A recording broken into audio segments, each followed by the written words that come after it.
bakit tinanggihan ni Janine Gutierrez ang alok ni Rufa na gawin siyang beauty queen Janine?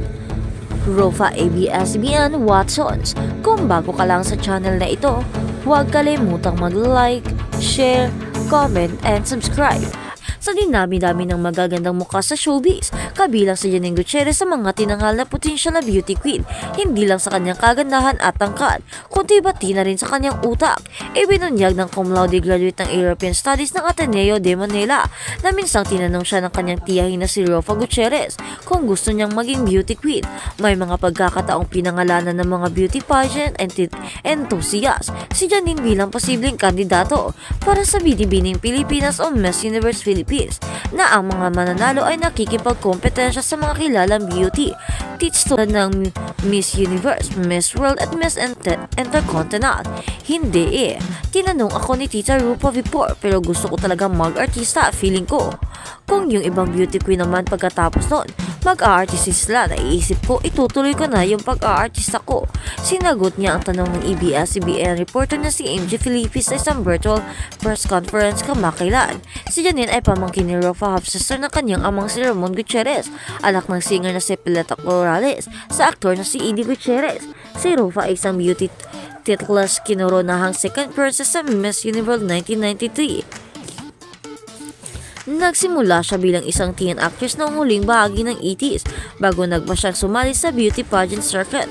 Marami pang mga beauty queen ang sumubok sa pag-aarte, lalo na sina Charlene Gonzalez na Binibining Pilipinas Universe 1994 at Precious Lara Kigaman ang kinoronahang Miss International 2005. At sa kabilang banda, Rufa Gutierrez tells daughter Loreen, career muna bago love. Hindi pinalampas ni Rufa Gutierrez ang pagkakataong batiin ang panganay na anak na si Loreen sa social media. Sa kanyang 21st birthday, sa Instagram ibinahagi ng actress ang napakagandang portrait ng kanyang matandang anak na babae kasama sa isang pagbati sa kaarawan. To my beautiful baby who's now a 21-year-old young lady, congratulations on reaching this milestone. Simula pa ni Rufa, welcome to adulthood where you'll have to work hard and pay your own bills, she added. Sinabi rin ni Rufa na pinupuri niya ang kanyang anak sa kanyang dedikasyon, kasanyang pag-aaral, sa pagtulong sa komunidad at sa pagiging kahangahangang tao na naging si Loreen. Naway patuloy mo kaming ipagmalaki, she said. Salamat sa pagpuno ng aming buhay at pagmamahal at maraming tawanan. Career muna bago ang Love K. Sinapos niya noong nakaraang buwan ang ginawang special na panauhin ni Loreen ang kanyang ina na isa sa kanyang mga video TikTok. Bukod kay Loreen, si Rufa ay may isa pang anak na babae na nagangalang Vinny sa kanyang dating asawang si Ilmas Mictas. Naghiwalay sila noong 2007. Noong Hunyo ay sinapubliko ni Rufa ang relasyon nila ni Herbert Bautista pagkatapos ng 4 na taon na magkasamang maligaya. At sa kabilang balita naman, nagluksa si Rufa Gutierrez sa pagpanaw ng Regal Films matriarch na si Mother Lily Monteverde. Nagpahayag ng taos-pusong pakikiramay ang aktres na si Rufa Gutierrez sa pagpanaw ni Mother Lily Monteverde, ang iginagalang ng matriarch ng Regal Films. Sa isang makabagbag damdaming pahayag na ibinahagi sa ABS-CBN News, ginunita ni Gutierrez ang matagalan niyang relasyon sa iconic figure sa Philippine cinema na itinatampok ng malalim na epekto ni Mother Lily sa kanyang karera at personal na buhay. I have known Mother Lily for over 39 years now, and my first encounter with her was a remarkable one. It was in the States 1985 to be exact, when she was convincing my dad to make a movie comeback. Yes, at ang natitira ay kasiyahan.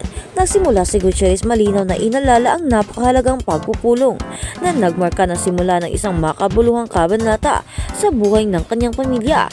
Ang movie mogul na si Mother Lily Monteverde ay pumanaw na.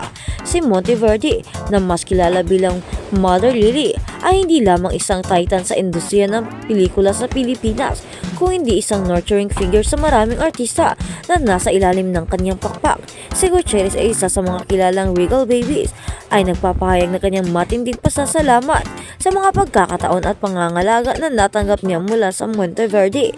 Inay, salamat sa pagiging instrumento mo sa magandang buhay na ating ginagalawan ngayon. Salamat sa pagbibigay mo sa akin ng mga pagkakataong umunlad at paunlarin ang aking kakayahan bilang isang artista, sa pag-aalaga sa akin bilang isang Regal Baby, sa pagiging pangalawang ina sa akin ng my growing years. Aniya pa na binibigyang diin ang personal at professional growth na naranasan niya sa ilalim ng mentorship ni Monteverde. Si Remy Monteverde, asawa ng mother Lily Regal, ay pumanaw sa edad na 86. Ang pahayag ni Gutierrez ay isang patunay na walang hanggang legacy ni Monteverde at ng mga buklod ng pamilya na nabuo niya sa kanyang mga talento. "You will always have a special place in my heart. I love you, mother. The Gutierrez family loves you. Rest easy in paradise now." Pagtatapos niya, ang kanyang mga salita ay sumaalala ng pagmamahal at paggalang sa babaeng gumanap mahalagang papel sa kanyang buhay. Ang pagpanaw ni Mother Lily Monteverde ay nagmarka ng pagtatapos ng isang panahon para sa pelikula sa Pilipinas. Ngunit ang kanyang mga kontrobersyon at mga buhay ay naaanaantig niya.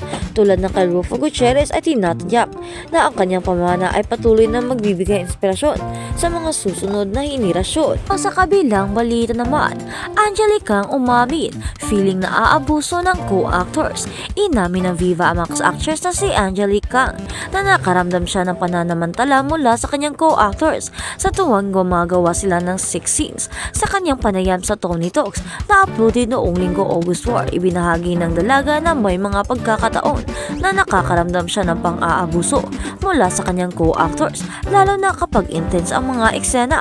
Tanong ni Tony kay Angeli, "May time ba na you felt na taken advantage ka?" Sagot ng dalaga, "Yes, a lot, lalo na yung mga last movies ko. May mga times na habang naka-plaster natatanggal yung plaster kasi tumitigas, tapos bago magpa-take yung director, hinahalikan na ako. After mag-take, hinahalikan pa rin ako." Pagpapatuloy pa ni Angeli, kapag nararamdaman raw niya ito ay iniisip niya na basta isang take lang, pero kapag may problema na, nire-raise na niya ito sa director upang hindi na ito ipaulit pa. "Ako, nasa isip ko basta one take ko muna, after nun doon na ako magrereklamo kay direk." Sabi pa ni Angeli, dumating na rin sa puntong nakakaramdam na ng pagod ang dalaga sa paggawa ng sexy movies. Pagtagal ng patagal, doon ko na-realize na nakaka-drain talaga siya. Nakaka-drain na magubad ka, but it's still kahit may plaster, kahit minsan may double. Yung point of view pa lang na while doing it, kailangan mentally prepared ka na. Yung co-actor mo, komportable kayo sa isa't isa.